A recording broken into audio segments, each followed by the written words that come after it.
প্রিয় বন্ধুরা, কেমন আছেন আপনারা? সবাই আশা করছি সবাই ভালো আছেন। বন্ধুরা, আজ আমি একটি কথা বলতে চাই, মনোযোগ দিয়ে আমার কথাটা শোনার চেষ্টা করবেন। বন্ধুরা, আসসালামু আলাইকুম। কেমন আছেন আপনারা সবাই? আশা করছি সবাই ভালো আছেন। বন্ধুরা, একটি কথা বলতে চাই মন থেকে, মানে মন থেকে আমি আপনাদেরকে এই কথাটা বলতে চাই। আমরা যারা কন্যা সন্তান জন্ম দিয়েছি, তারা আমরা কি করি?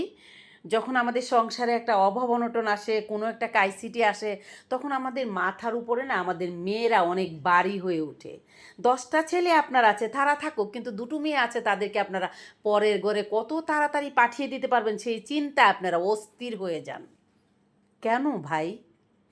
মেয়ে সন্তানটা কিন্তু আমার অনেক দরদের একটা জায়গা, অনেক কষ্টের একটা জায়গা, ভালোবাসার একটা জায়গা। একবার ভেবে দেখুন তো, যে সন্তানটাকে আপনি 10 মাস 10 দিন গর্ভে ধারণ করেছেন, কষ্ট করে জন্ম দিয়েছেন, মানুষ করেছেন, মুখে তুলে খাইয়েছেন, হাতে ধরে এক পা করে হাঁটতে শিখিয়েছেন, সেই সন্তানটাকে যখন পরের ঘরে পাঠিয়ে দিবেন না, যেদিন যে 4টা কলমা পড়া শেষ হয়ে যাবে, সেদিন মেয়েটা অন্যের ঘরে চলে যাবে।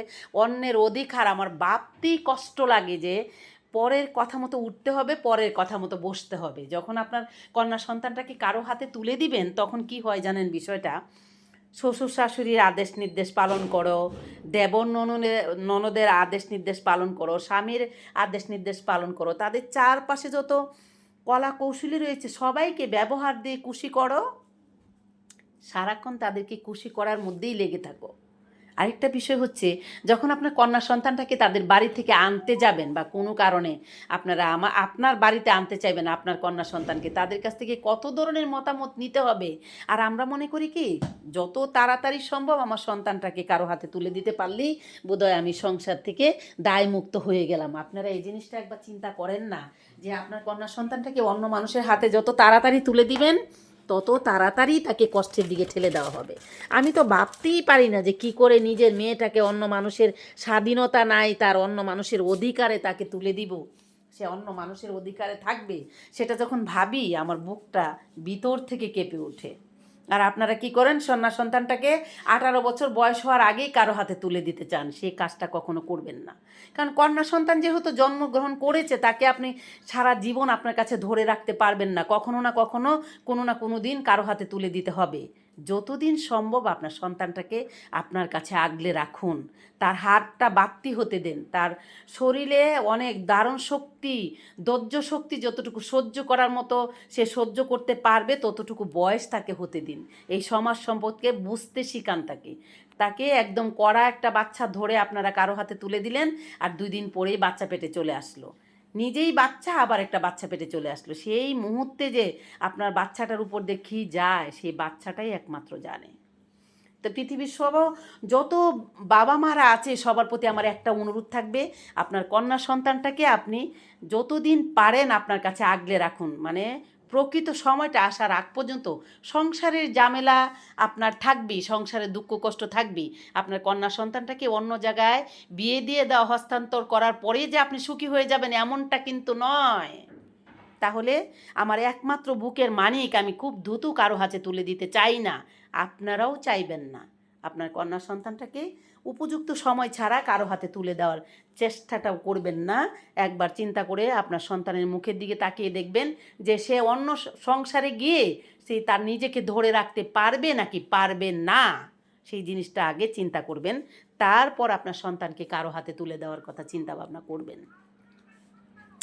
প্রিয় বন্ধুরা, যারা দেশে এবং দেশের বাইরে প্রবাসে যত আমার প্রাণপ্রিয় বন্ধুরা রয়েছেন, আমার কলিজার ভাই বোনেরা, সবার উদ্দেশ্যে আমার এই একটি বার্তায় আজকে রইল। সবাই একটু বিবেচনা করে দেখবেন আপনার সন্তানটাকে কোন জায়গায় সেফ রাখতে পারবেন, কতটুকু সময় তাকে আপনার নিজের কাছে আগলে রাখতে পারবেন। সবাই ভালো থাকার চেষ্টা করবেন, আর কন্যা সন্তানদেরকে নিজের আশীর্বাদ হিসাবে নিজের কাছে ধরে রাখার চেষ্টা করবেন। আমি মনে করি, এই যে অনেকে আছে ছেলে সন্তান হলে অনেক খুশি হয়, কন্যা সন্তান হলে মুখ আধার হয়ে যায়, মানুষের চেহারা বদলে যায়। কন্যা সন্তান কয়েকদিন আগে দেখলাম কুমিল্লাতে এক নারী, মানে এক এক মায়ের কন্যা সন্তান হয়েছে, অনেক যৌতুক দিয়েছে বাবার বাড়ি থেকে। তারপরে শ্বশুর শাশুড়ি কন্যা সন্তান হয়েছে দেখে 2 পা হাত পা ধরে রাখছে, চাপিয়া শ্বশুর আর শাশুড়ি, আর জামাই ইচ্ছা মতো কোবাইছে মেয়েটাকে। তারপরে এখন হসপিটালে 7 দিনের বাচ্চা নিয়ে মৃত্যুর সঙ্গে পাঞ্জা লড়তেছে। তাহলে একবার ভেবে দেখুন, আপনার কন্যা সন্তানটার সাথে এরকম হলে কি আপনি পারবেন সেটা মেনে নিতে, সহ্য করতে? যেটায় সেটাই আপনার কন্যা সন্তানকে হস্তান্তর করবেন না। আপনার অনেক কষ্টের সন্তান, এত তাড়াতাড়ি মুগ্ধ হয়ে যায় না কারো হাতে তুলে দেওয়ার জন্য।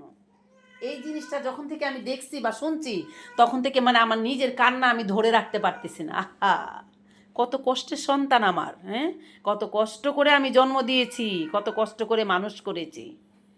তো সবাই এগুলোর থেকে বিরত থাকবেন। আর কেউ এসে বলল ভালো বংশ ভালো সংসার, ফট করে পাগল হয়ে যাবেন না।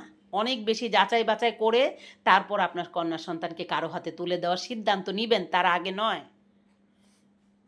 তো প্রিয় বন্ধুরা, যারা এই কাজটা করছে, এই মেয়েটাকে এভাবে কোবাইছে, তাদেরকে আমি মানে কি বলবো, আমি ধিক্কার জানাচ্ছি এই ধরনের বাবা মাদেরকে, যারা অন্যের সন্তানকে এভাবে যন্ত্রণা দিতে পারছে, এভাবে নির্যাতন করতে পারছে, তাদেরকে আমি ধিক্কার জানাই। ছি, এরকম বাবা মাদেরকে আমি ধিক্কার জানাই। তো বন্ধুরা, আপনারা সবাই প্রত্যেকে জায়গা থেকে অনেক সচেতন থাকবেন। বিশেষ করে আপনার কন্যা সন্তানটার প্রতি অনেক বেশি মায়া মহব্বত ভালোবাসা দিয়ে তাকে আগলে রাখবেন। কারণ মেয়েদের কপালে একবার সুখ না হলে পরের ঘরে গিয়ে সেই জীবনটাই তার শেষ হয়ে যায়। আর কন্যা সন্তান হয়েছে দেখে খুব তাড়াতাড়ি তাকে নিজের কাছ থেকে বিতাড়িত করার চেষ্টা করবেন না। কন্যা সন্তান আপনার আশীর্বাদ। তো বন্ধুরা, সবাই ভালো থাকবেন। আর বিশেষ করে একটি কথা বলতে চাই, আপনার সন্তানকে আপনার নিজের আদর্শে মানুষ করবেন। আপনার সন্তানের কাছ থেকে যেন ভবিষ্যতে বৃদ্ধকালে এসে আপনার কষ্ট না পেতে হয়। বিশেষ করে আপনার গর্ভধারিণী মায়ের প্রতি অনেক অনেক বেশি ভালোবাসা দেখাবেন। তো যে যেখানে রয়েছেন, যেভাবে রয়েছেন, সেখান থেকে মহান আল্লাহ তাআলার কাছে শুকরিয়া আদায় করবেন, ভালো থাকার চেষ্টা করবেন। আপনাদের সাথে আমার প্রতিনিয়তই দেখা হবে, এনি টাইম দেখা হবে, কথা বলা হবে। তো বন্ধুরা, সবাই ভালো থাকবেন। আজ আমি এখান থেকে বিদায় নিচ্ছি। খোদা হাফেজ, টাটা।